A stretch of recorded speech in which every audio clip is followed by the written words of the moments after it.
اعوذ باللہ من الشیطان الرجیم بسم اللہ الرحمن الرحیم فَإِذَا جَاءَ وَعْدُ أُولَاهُمَا جب ان دونوں میں سے پہلے وعدے کا وقت آ گیا بَعَثْنَا عَلَيْكُمْ عِبَادًا لَنَا أُولِي بَأْسٍ شَدِيدٍ ہم نے تم پر مسلط کر دیے اپنے ایسے بندے جو بڑی سخت جنگ کرنے والے بڑے سخت جنگجو تھے فَجَاسُوا خِلَالَ الدِّيَارِ تو وہ تمہاری آبادیوں میں ملکوں میں گھس گئے وَكَانَ وَعْدًا مَفْعُولًا اور وہ وعدہ جو اللہ کا تھا وہ پورا ہو کر رہا۔ یعنی جب تم شرارت کرو گے، جب تم دین سے برگشتہ ہو جاؤ گے، جب تم اللہ کی کتاب کو اور اللہ کے قانون کو جو ہے وہ مذاق اور ہنسی بنا لو گے تو پھر تم پر ہمارے عذاب کے کوڑے پڑیں گے۔ یہ میں بتا چکا ہوں، پہلے یہ کوڑے آئے اسیرینز کے ہاتھوں جنہوں نے ختم کر دیا اسرائیلی مملکت کو، پھر یہ آئے نیبوکڈنیزر کے ہاتھوں بیبیلونینز کے ہاتھوں جس نے کہ یروشلم کو بھی برباد کیا، 6 لاکھ کو قتل کیا، 6 لاکھ کو ساتھ لے گیا اور ہیکل سلیمانی مسمار کر دیا۔ ثم رددنا لکم الکرۃ علیہم پھر ہم نے تمہاری باری لوٹائی ان پر، پھر اللہ تعالیٰ نے ان کو پھر ایک مرتبہ پھر وہ دی سہارا دیا، چاہے وہ سہارا ایرانیوں کی وجہ سے ہوا کہ خورس یا سائرس ذوالقرنین اس نے اب عراق پر حملہ کیا اور پھر یہاں پہ ان کو اجازت دے دی کہ تم چلے جاؤ اور جا کر اپنا شہر دوبارہ آباد کر لو، تو یہ واپس آئے۔ ثم رددنا لکم الکرۃ علیہم پھر ہم نے تمہاری باری لوٹائی دی ان پر، وامددناکم اور تمہاری مدد کی بے اموال کے ذریعے سے بھی، وبنینا اور اولاد بیٹوں کے ذریعے سے بھی، وجعلناکم اکثر نفیرا اور پھر ہم نے تمہیں بنا دیا ایک کثیر تعداد والی قوم، تم پھلے پھولے پھر ایک بڑی پراسپرس قوم بن گئے۔ ان احسنتم احسنتم لانفسکم تم نے اگر کوئی بھلائی کمائی تو اپنے نفس کے لیے بھلائی کمائی، اپنے لیے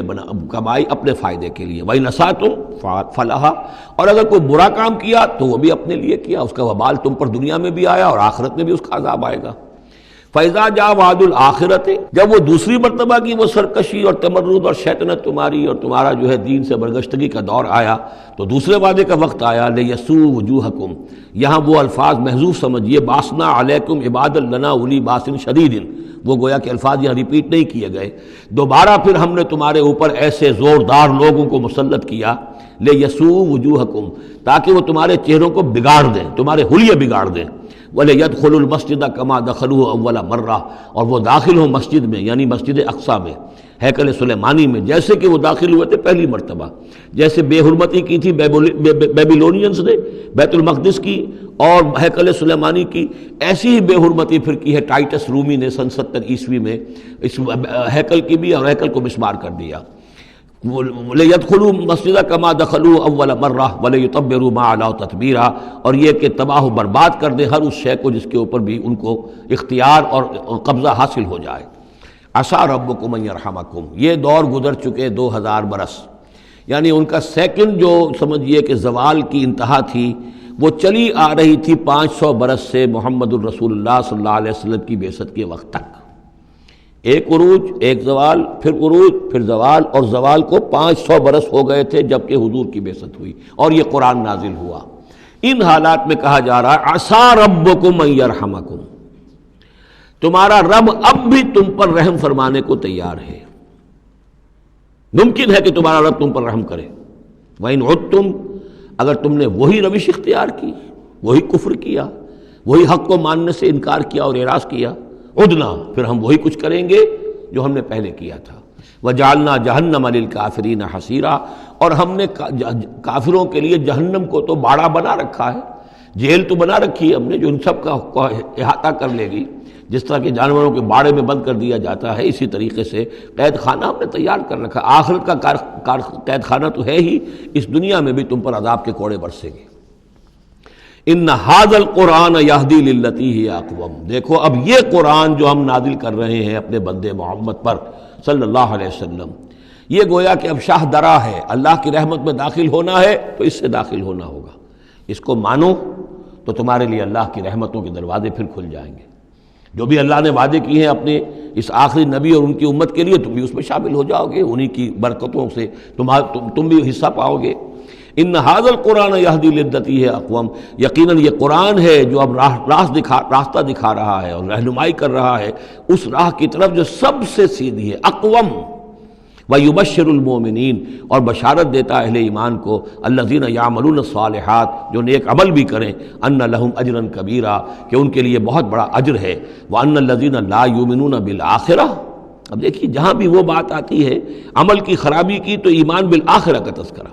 اور وہ لوگ کہ جو ایمان نہیں رکھتے آخرت پر، اعتدنا لہم عذابا علیما، ان کے لیے تو ہم نے فراہم کیا ہوا ہے دردناک عذاب۔ یہ پہلا رکوع 10 آیات کا بہت ہی اہم ہے تاریخی اعتبار سے، اور اس کو سمجھنا چاہیے۔ یہ خد و خال یہ ہماری ہی گویا کہ امت مسلمہ ایک ہم ہیں، الحمدللہ امت محمد میں شامل ہے، لیکن یہ بھی ایک امت مسلمہ تھی، یہ سابقہ امت مسلمہ ہے، اور ابھی یہ ختم نہیں ہوئی ہے، موجود ہے۔ اگر ڈپوزڈ ہے، معزول کر دی گئی ہے، وہ دوسری بات ہے،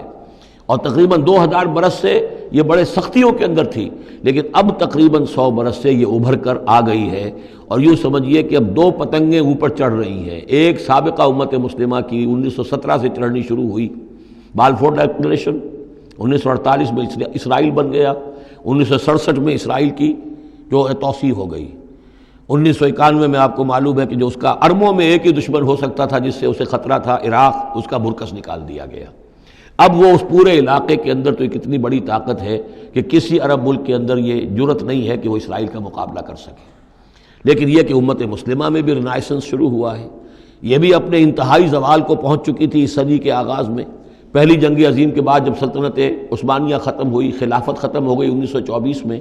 تو اس کے بعد سے یہاں بھی ایک رینائسنس شروع ہو چکا ہے۔ یہاں بھی پھر آزادی کی تحریکیں چلیں، پھر جو ریوائیول کی تحریکیں، احیائی تحریکیں، جماعت اسلامی کی تحریک، اخوان کی تحریک، مظلومی پارٹی، اسی طریقے سے جو ایران میں تھے فدائی، یہ تحریکیں چل رہی ہیں۔ تو اس کو بھی جاننا بہت ضروری ہے کہ یہ جو صدی ہماری گزری ہے، اب ختم ہو رہی ہے، اس صدی کے دوران ہمارا ایک زوال کا عمل بھی چل رہا تھا، اور ایک یہ کہ ایک نئی ترقی کی طرف بھی ہم آگے بڑھے ہیں رفتہ رفتہ۔ یہ دونوں پروسیس سائڈ بائی سائڈ، مرج البحرین یلتقیان بینہما برزخ لا یبغیان، یہ دونوں عمل چل رہے ہیں۔ ان تمام چیزوں کا صحیح اندازہ ہونا چاہیے، ذہن میں خاکہ ہونا چاہیے، تاکہ کوئی شخص دین کی خدمت کر رہا ہو تو اسے معلوم ہو زمان و مکان کے اعتبار سے میں کہاں ہوں، کس جگہ کھڑا ہوں، ماضی کیا ہے، سامنے کیا ہے، داہنے بائیں کیا حالات ہیں۔ تو یہ ساری چیزیں جو ہیں ان کو سمجھنا بہت ضروری ہے۔ چنانچہ وہ جو میں نے چند کتابوں کا تذکرہ کیا ان کو غور سے پڑھیے،